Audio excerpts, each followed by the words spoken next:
మనం పూజ చేసేటప్పుడు అసలు ఎవరితో కనెక్ట్ అవుతున్నాం అని ఎప్పుడైనా అనిపించిందా? ఈరోజు మనం లలితా సహస్రనామంలోని కొన్ని అద్భుతమైన శ్లోకాల ద్వారా ఆ ప్రయాణం గురించే తెలుసుకోబోతున్నాం. అంటే భగవంతుణ్ణి ఒక రూపంలో చూడటం నుండి అసలు రూపమే లేని ఒక అనంతమైన చైతన్యాన్ని మనలోనే గ్రహించటం వరకు ఈ జర్నీ ఎలా ఉంటుందో చూద్దాం. సరే, ఇక మొదలు పెడదామా? ఈ ప్రశ్నే మన ఈ చర్చకు కేంద్రబిందువు. ఒక రూపం మీద మనకున్న భక్తి రూపమే లేని జ్ఞానానికి ఎలా దారితీస్తుంది? ఆ దారి ఎలా ఉంటుందో మనం స్టెప్ బై స్టెప్ చూద్దాం. మన ప్రయాణం చాలా సులభంగా అర్థం చేసుకోగలిగే ఒక భావనతో మొదలవుతుంది. అదేంటంటే, దైవాన్ని మనల్ని కాపాడే ఒక శక్తిగా, ఒక రక్షణ కవచంగా చూడటం. ఇది చాలా సంప్రదాయాల్లో మనకు కనిపిస్తుంది. ఈ పోలిక ఎంత పవర్ఫుల్గా ఉందో చూడండి. 41వ శ్లోకంలో అమ్మవారిని భవానీ అంటారు. అంటే భవ అరణ్య కుఠారిక, సంసారం అనే దట్టమైన అడవిని నరికివేసే గొడ్డలి ఆమె. అంటే మన లైఫ్లోని కన్ఫ్యూజన్లో మనం దారి తప్పిపోయినప్పుడు దారి చూపించే శక్తి ఆమె అనమాట. అయితే ఈ రక్షణ శక్తితో మన కనెక్షన్ ఎలా ఏర్పడుతుంది? మనల్ని కాపాడే ఆ దివ్యశక్తితో మనం ఎలా అనుసంధానమవ్వగలం? ఇక్కడే ఒక చాలా కీలకమైన విషయం దాగుంది. 42వ శ్లోకం ప్రకారం అమ్మవారు భక్తిప్రియ మరియు భక్తిగమ్య. అంటే ఆమెకు భక్తి మాత్రమే ఇష్టం. కేవలం భక్తితో మాత్రమే ఆమెను చేరకోగలం. ఇది మనమేదో ఇస్తే ఆమె ఏదో తిరిగిచ్చే డీల్ కాదు. ఇది స్వచ్ఛమైన ప్రేమతో కూడిన ఒక బంధం. ఇది కేవలం ఒక అందమైన పోలిక అని అనుకుంటే పొరపాటే. 43వ శ్లోకంలోని ఈ వాక్యం చాలా లోతైన ఒక ఆధ్యాత్మిక నిజాన్ని మన ముందుంచుతుంది. ఆలోచించండి. శరత్కాలంలో ఆకాశం చాలా క్లియర్గా ఉంటుంది. అప్పుడు పౌర్ణమి చంద్రుడు మచ్చలు లేకుండా ఎంతో నిశ్చలంగా ప్రకాశవంతంగా కనిపిస్తాడు.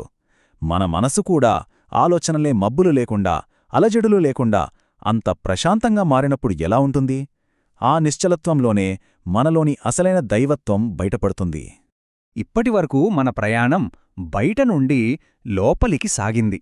సరే, ఇప్పుడు మన ఫోకస్ని పూర్తిగా మన అంతరంగం వైపు తిప్పుదాం. ఎందుకంటే ఆధ్యాత్మిక మార్గంలో అసలైన అడ్డంకులు మన బయట కాదు, మన లోపలే ఉంటాయి. అవేంటో చూద్దాం. 46th శ్లోకం మన మొదటి శత్రువుని పరిచయం చేస్తుంది. అదే రాగం. అంటే ఒక రకమైన అటాచ్మెంట్. ఏదైనా వస్తువు మీద, మనిషి మీద లేదా ఒక ఫలితం మీద మనకుండే విపరీతమైన వ్యామోహం. సింపుల్గా చెప్పాలంటే మన ఫోన్ ఎక్కడైనా పడిపోతే మనం ఎంత టెన్షన్ పడతాం, అదే రాగం. అమ్మవారు ఆ అనుబంధాన్ని మదించి మనల్ని ఫ్రీ చేస్తారు. ఇక రెండోది, బహుశా అన్నింటికన్నా పెద్ద అడ్డంకి అహంకారం. నేను, నాది అనే భావన. ఇదే మనల్ని అందర్నుండి వేరుగా చూపిస్తోంది. 47వ శ్లోకం ప్రకారం అమ్మవారు అహంకారం లేనివారు. ఆమెను ఆరాధించడం వల్ల మనలో గూడుకట్టుకుని ఉన్న ఈ నేను అనే భావన మెల్లగా కరిగిపోతుంది. అదే 47వ శ్లోకంలో చెప్పిన మరో అడ్డంకి మోహం. అంటే ఒక కన్ఫ్యూజన్. తాత్కాలికమైన సుఖాలే శాశ్వతమైన ఆనందం అని భ్రమపడటం. ఈ కన్ఫ్యూజనే మనల్ని మళ్లీ మళ్లీ దుఃఖంలోకి నెడుతుంది. అమ్మవారి దయ ఆ భ్రమను తొలగించి అసలు నిజమేంటో చూపిస్తుంది. 48వ శ్లోకం ప్రకారం ఇవి మాత్రమే కాదు. క్రోధం, లోభం, మనలో మనకే ఉండే సంశయం, ఇవన్నీ మన మనసులోని శాంతిని పాడుచేసే విషాలన్మాట. అమ్మవారిమీద భక్తి, ఆధ్యాత్మిక సాధన అనేవి మనసులోని ఈ చెత్తనంతటినీ శుభ్రం చేస్తాయి. సరే, మరి లోపలున్న శత్రువులందరినీ జయిస్తే ఏమవుతుంది? అప్పుడు అహంకారం కరిగిపోతుంది. బంధాలు పట్టు వదులుతాయి. ఆ తర్వాత మిగిలేది అపారమైన, మాటల్లో చెప్పలేని ఒక ప్రశాంతత. ఇదొక అద్భుతమైన మార్పు. ఇప్పుడు మన ప్రయాణంలో చాలా ముఖ్యమైన ఒక పెద్ద మలుపులోకి అడుగుపెడుతున్నాం. మనకు సహాయం చేసే ఒక దేవత అనే భావన నుండి అసలు దైవం యొక్క నిజస్వరూపం ఏంటి అని తెలుసుకునే సమయం వచ్చింది. ఈ తేడాను గమనించండి. ఒకవైపు మన కష్టాల్లో కాపాడే ఒక తల్లి రూపముంది. మరోవైపు ఏ రూపం, పేరులేని విశ్వమంతా నిండి ఉన్న ఒక స్వచ్ఛమైన చైతన్యముంది. మన ప్రయాణం ఒక రూపంతో మొదలైనా దాని అసలు గమ్యం ఆ రూపం వెనుక ఉన్న అరూపమైన సత్యాన్ని చేరుకోవడమే. 44, 45వ శ్లోకాలు ఆ అరూపతత్వం ఎలా ఉంటుందో చెప్తాయి. అది నిరాకార, అంటే దానికొక నిర్దిష్టమైన ఆకారం లేదు. నిర్గుణ, అంటే మంచి చెడు లాంటి గుణాలకు అతీతమైనది, నిత్య. మన చుట్టూ ఉన్న ప్రపంచం నిరంతరం మారుతున్నా అది మాత్రం ఎప్పటికీ మారకుండా ఉంటుంది. ఒక్కసారి ఊహించండి, కాలానికి మన ఆలోచనలకి కూడా అందని ఏ మార్పూ లేని స్వచ్ఛమైన ఒక చైతన్యం, ప్రతిదాన్ని గమనిస్తూ ఉండే ఒక సాక్షిలాంటిది. ఆ అరూపమైన దైవం అంటే అదే. మన ప్రయాణం ఇప్పుడు దాని ముగింపు దశకు చేరుకుంది.